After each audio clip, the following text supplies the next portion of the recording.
There we go.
Thank you everybody for coming. Thank you Glenn Nagel for their piping, and our color guard from Division 17 in Long Beach. Can everybody hear me? Am I speaking in the right mic? No response? Oh, okay. Yes. He says okay. All right, we're gonna do the anthems, national anthems sung by Kevin Wesley. Please join me.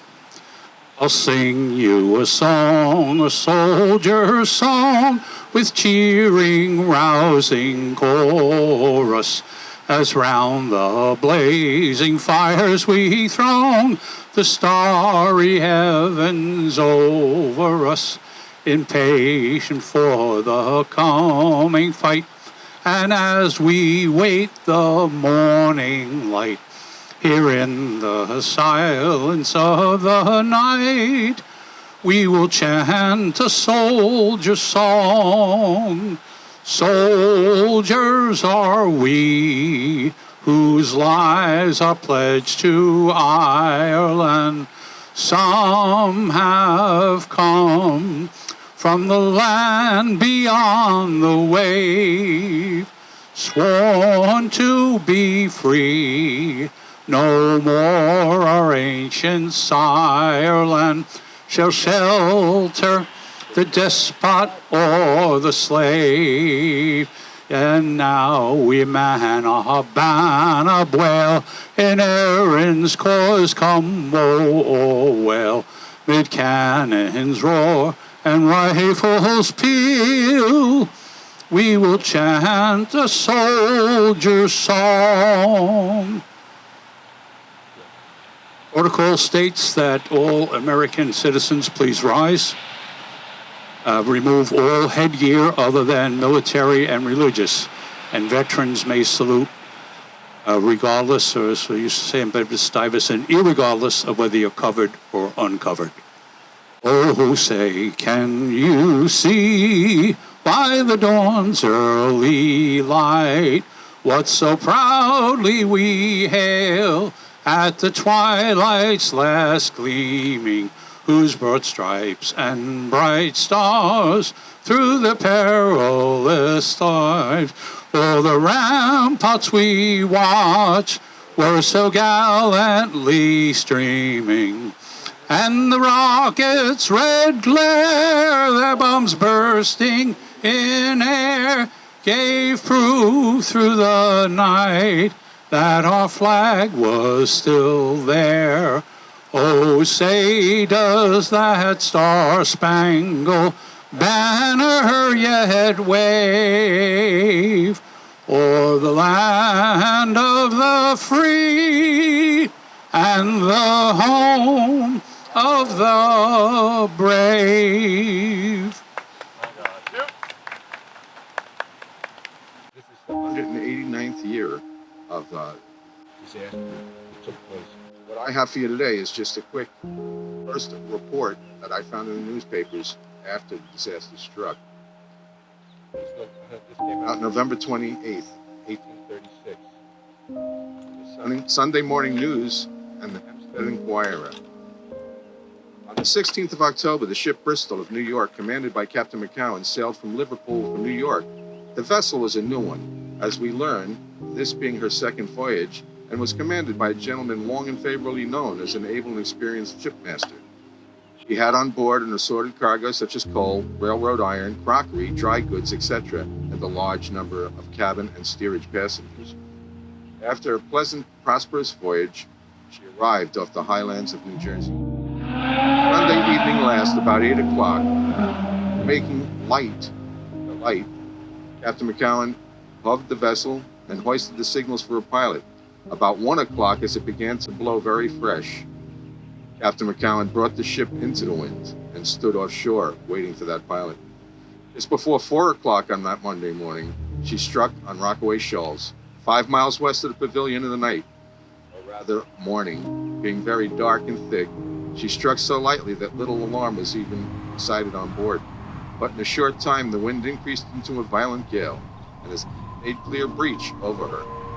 The captain and officers advised the passengers to stay below, as they would have a better chance to work if they were not encumbered up on deck. In about an hour, a tremendous wave struck her.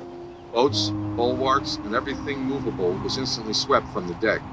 The hatches, which were well secured, burst in a moment, and the vessel filled with water. 82 steerage passengers were below, save few who chanced to be close to the hatchways. None were preserved. Not a sound, not a moan was heard. The work of death was instantaneous. 60 persons were hurried, unwarned, unprepared, into eternity. The scene now presented itself on deck, beggars description. Fathers rushed around anxiously inquiring for their children, wives looking for their husbands, and children looking for their parents. Every spot that could afford shelter from the sea was filled by some of the survivors, who lashed themselves to the sails, the rigging, the masts. At daylight, the crew cut away the mainmast in hopes that the ship would lie easier, or at least hold together, until the crew and passengers could be saved.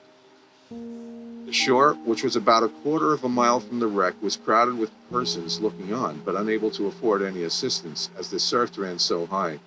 The ill-fated persons on board the doomed vessel saw those who would but could not assist them, and their feelings may be imagined, but not described here.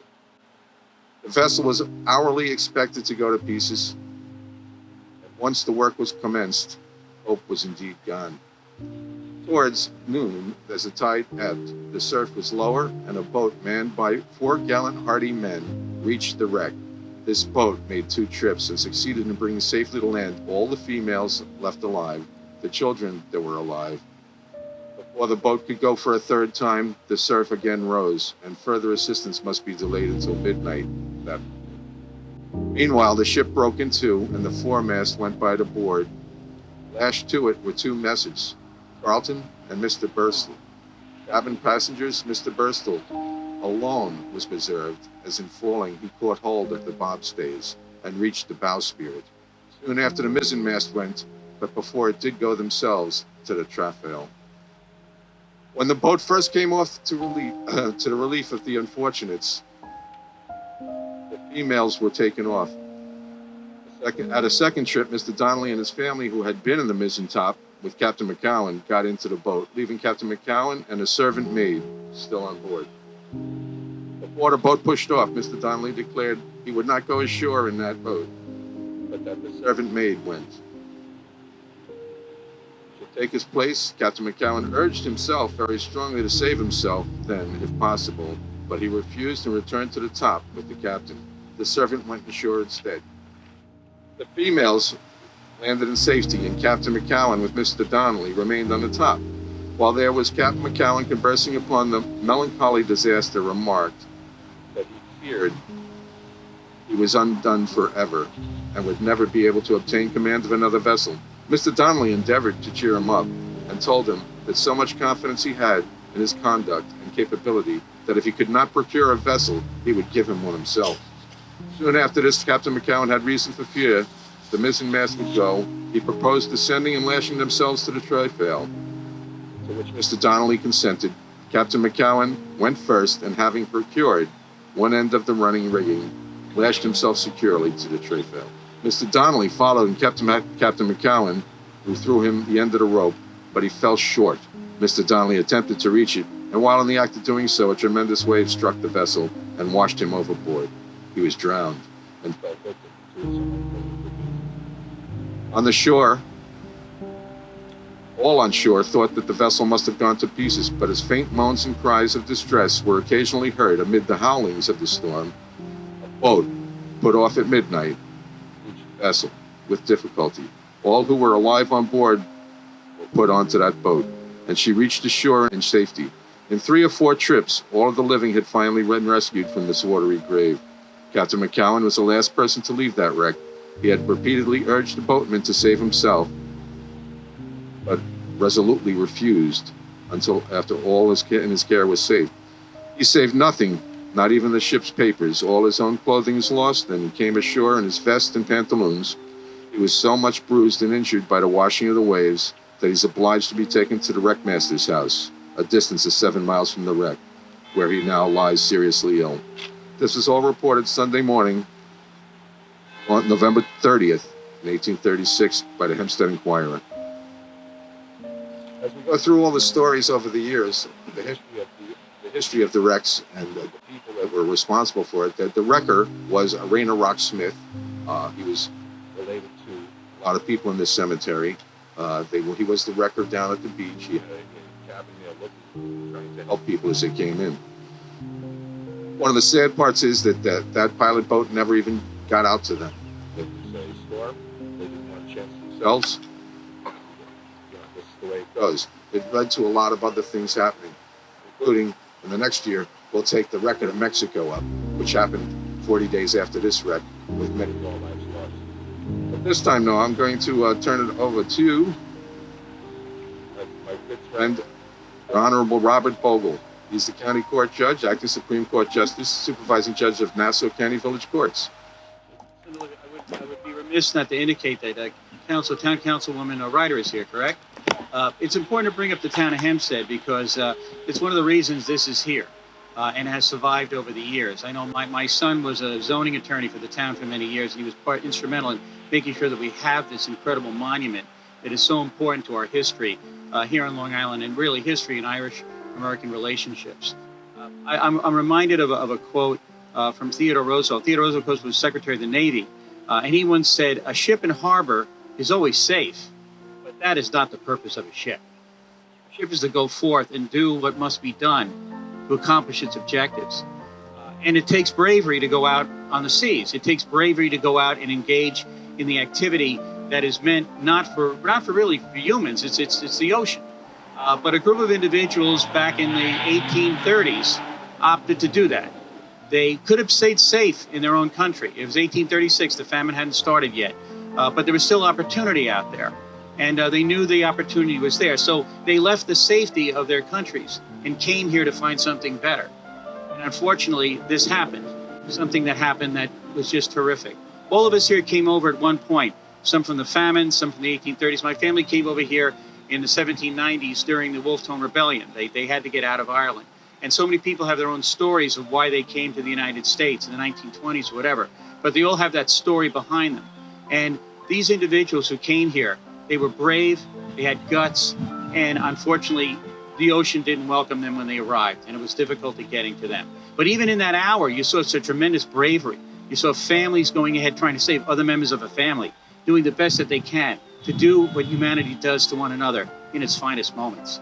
So even in its darkest hour, we saw back then, so many centuries ago at this point, just what positive conduct can be if one puts forth, when sacrifice goes forth, and where courage goes forth. And that's what we have. And perhaps the saddest thing of all is they never got a chance to be American citizens. They never got a chance to enjoy what we are doing today. They never had a chance to see their children go forth and lead the life that we all lead in this blessed country. Thank you very much. Here to hold for a moment of silence now for the 215 victims of these two shipwrecks that could never become American citizens. And thank you to everybody in Hempstead for giving him a final resting place.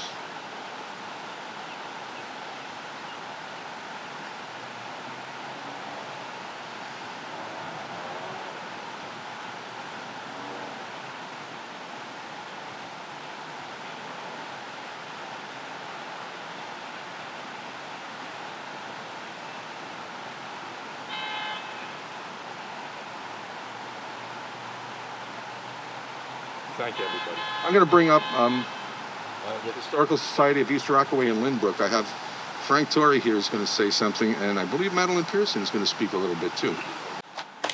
Thank you. Thank you all for coming down today.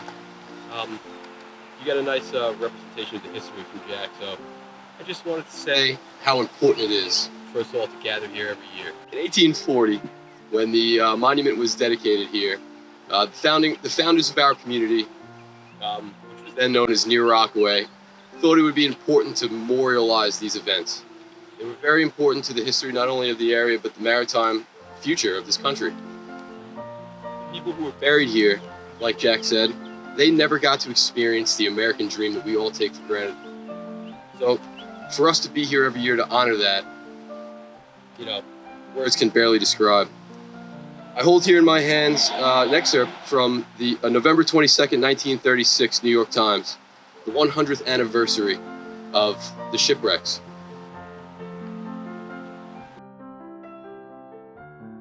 Marked the 100th anniversary of the worst sea disaster that the oceanfront Long Island has known. A marble obelisk in the cemetery records the death at sea of more than 200 persons in November and December of 1836, when 2 American merchantmen were smashed on the shoals off Rockaway. The first disaster occurred on November 21st. When the merchant ship Bristol, en route from Liverpool to New York, with cargo of crockery, iron, coal, about 100 passengers, most of whom were Irish immigrants, was thrown against the shoal in a heavy storm. 90 passengers were drowned. 6 weeks later, on December 31st, 1836, the merchant ship Mexico met a similar fate at the same spot, carrying 116 passengers to their death. 130 bodies were found after both disasters. The 130 bodies that were found after both disasters were buried in the cemetery that adjoined the First Methodist Church here in Near Rockaway, which is now Lynbrook. 1837. In 1837, residents of Queens County, which then embraced most of what is now Nassau County, subscribed to a fund for the erection of a monument. The marble obelisk, which a simple service held that day, was the result. The inscription on the obelisk records the essential facts of both wrecks and cites heroism of the men who attempted the rescue work. Just a side note, one of the gentlemen who rescued by the name of Rock Smith, he actually, his family lived right over here and owned a general store, Hubbard Smith. And a lot of this property here that we see today was donated to the town for the cemetery and to the Methodist Church by Isaac Denton. So these folks thought it was important enough to donate their land and property and their money so we could be here every year to honor the lives of those lost. Thank you. As a member of the Historical Society, every year we do a program for the local children because 4th grade is local history. So we have a program that educates the kids on their local history, and one of the aspects is the Bristol and Mexico for Lynbrook's history. But it also includes the East Rockaway history as well, because it was the grist mill that is in East Rockaway was a sawmill and a grist mill, and they cut the wood that made the coffins for the people that were buried here. Rockwell Center also stepped in and helped, and they made a procession down Ocean Avenue, bringing the bodies here to the cemetery. So every year part of this ceremony, part of the learning program that we have called the Historical Retrospective is educating the kids. And I always tell them, you always go to McDonald's, next door is the cemetery, and take a look at that long monument because here it is. And actually in the beginning, we actually made a physical monument that was just this size, and we bring it into the Lynbrook Library every year. And then we decided that was getting a little too chaotic. So we built then a scale model. So that's the scale model that we now use for our training session, made by my brother actually. So it was all appreciated by the kids, and now they know, when they travel down Merrick Road, there's something here beside, just the cemetery, that there is some history that pertains to Lynbrook.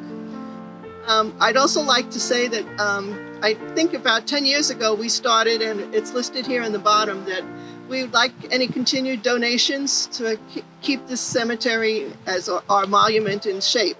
Actually, 10 years ago, we did some renovation on the mountain on the ground, underneath the ground here was a foundation. Yes, that's the word. Okay, and then we also have provide these benches, and we also did these signs that are here behind me. Yes.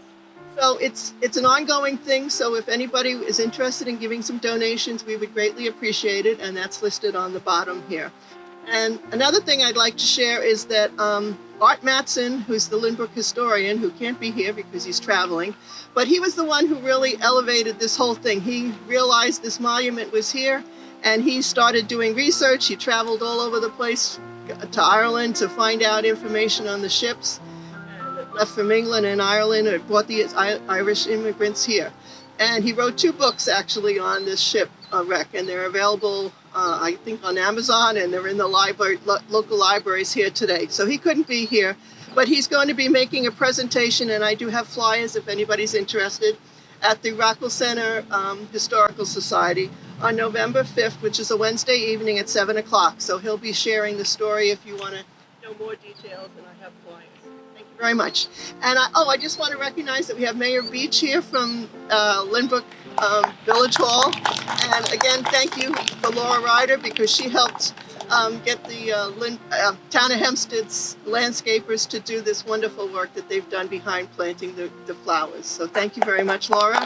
Thank you, Alan. Is there anybody else I should recognize? I'm not sure if I know everybody else. But It's hard in the sun. yes. Okay, but I also want to thank all of you and the flags and the bagpipers to come. Good morning, everyone. Thank you for being here. My name is Laura Ryder.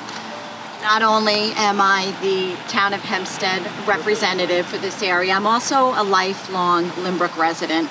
And I am so pleased with the maintenance and the beautification that the Town of Hempstead has done and will continue to do. Being of Irish descent, my ancestors came from Ireland and settled here in New York. In addition to my in-laws, Seamus and Kathleen Ryder, who made the treacherous trip from Ireland to New York through Ellis Island. It's truly difficult to understand the devastation that these 2 shipwrecks, what it caused. It's hard for me to wrap my head around it, especially thinking of my in-laws coming over and making that trip. And by the grace of God, they made it here safely. And their proudest day in their lives was when they became American citizens. It took them 7 years. It took 7 years to become American citizens. And what they were looking for was a better life for their future children. They came over, they were 18 and 19 years old. I can't even imagine. I look at my own children who are in their 20s and I scratch my head, but the courage that it took for them to come and do that and start a life, build a better life for their children. I want to thank the Lynbrook and East Rockaway Historical Society, the Ancient Order of Hibernians. Thank you. Thank you for always reminding us that it's important to remember the tragedy, but also the heroism that was displayed. And we pray that those souls are resting in peace in heaven. Thank you. Councilwoman Ryder, it's a pleasure having you speak with us today. That concludes our ceremony. That concludes the ceremony today. Everybody take interest in this, please. And I have extra flyers, and we have extra programs that should be taken and spread upon people you know, people local to Lynbrook, Rockville Center, and Valley Stream, even down at Long Beach where it happened. We have a plaque, I believe, on the boardwalk already. It should be remembered. It always has to be remembered. There's more in the cemetery than just Reverend Gary Davis. There's a lot of people here. So, spread the word. Have more people come down next year. It's such a beautiful day. It's a short ceremony. We try to do the best we can. Thank you to all the Ancient Order Hibernian, Division 17, Division 14, Division 11, all here. The Glorna Gale pipe and drum, they're all part of the ceremony. But the Hibernians do this all year long for different monuments, wherever we can, spreading the Irish culture, wherever it's possible. Tomorrow, for instance, there's a thing at the Plattdeutsch. The German Irish can go there. It's a music festival. There'll be 5 bands. Starts off with the Catholic Mass at 11 o'clock with Andy Cooney singing it. So if you get to the Plattdeutsch tomorrow, that'll be a fun day. But thank you, everybody, for coming. I hope to see you again next year or soon. Thank you. Oh, by the way, I'm Jack O'Brien. I'm past president of the Nassau County Hibernians.